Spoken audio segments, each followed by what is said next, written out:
I'm Gabby, a fourth-year honors physics student with the Titan Lab at Triumph.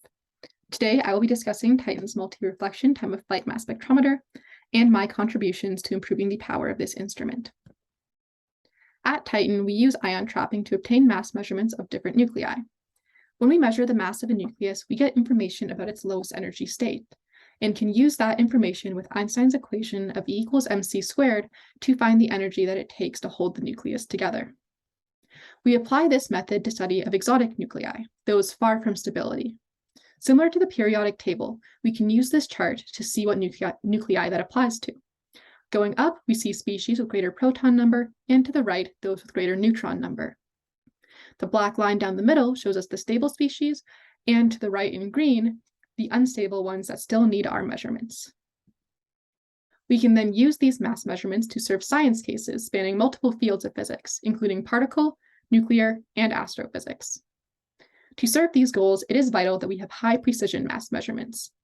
My goal was to change the way that we use existing equipment to push our measurement precision even further, which is crucial because as more masses are measured, only more and more challenging nuclei remain. To conduct our mass measurements, we need a beam of radioactive nuclei. Triumph's cyclotron will accelerate protons and send them to collide with a target, which will induce nuclear reactions to produce these unstable nuclei. These nuclei are then sent to Titan, where they can be delivered to any of Titan's 3 traps. Today, we will focus on MR-TOF, our multi-reflection time-of-flight mass spectrometer. The MR-TOF determines the mass of an ion from the time that it takes it to cover a known distance.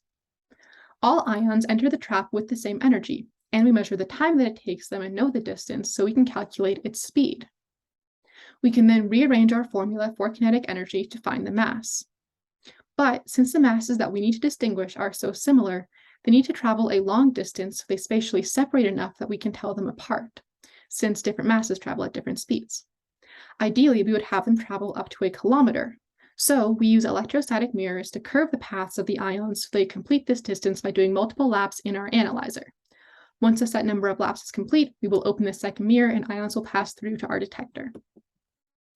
After collecting our measurement, we need to determine our measurement precision, which is in part determined by our resolving power. Resolving power is our ability to distinguish a peak from its neighbor, and is defined using the peak width of our mass of interest. A high resolving power means that we have a narrower peak shape, which means a lower uncertainty, since the peaks for each mass will overlap less, so we have a higher precision measurement. I investigated ways to increase our resolving power. In our analyzer, we have a set of 4 electrodes known as the mass range selector, or MRS, that we apply a voltage to so that the ions experience a force as they pass through the electrodes. By applying this force to contaminants as they pass through, they can be kicked off to the side and never make it to our detector so they do not impact our measurement. I found that if when our ion of interest is passing through these electrodes, we apply a much smaller voltage than what we use when we are removing contaminants, we can use the MRS to gently steer the beam to make sure that it flies along our optimal axis, which will improve our measurement precision by improving our resolving power.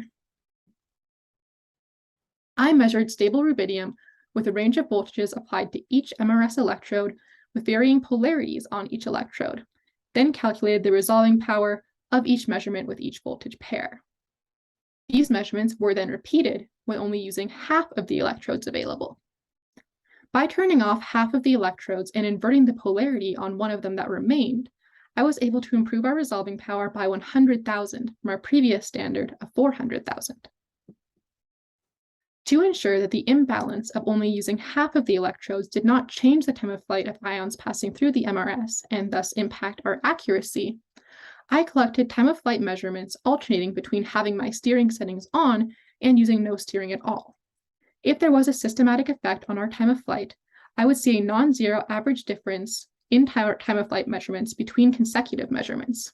However, I found that the average time of flight difference was within the bounds of uncertainty, showing that when using my method, I was able to improve measurement precision without compromising measurement accuracy.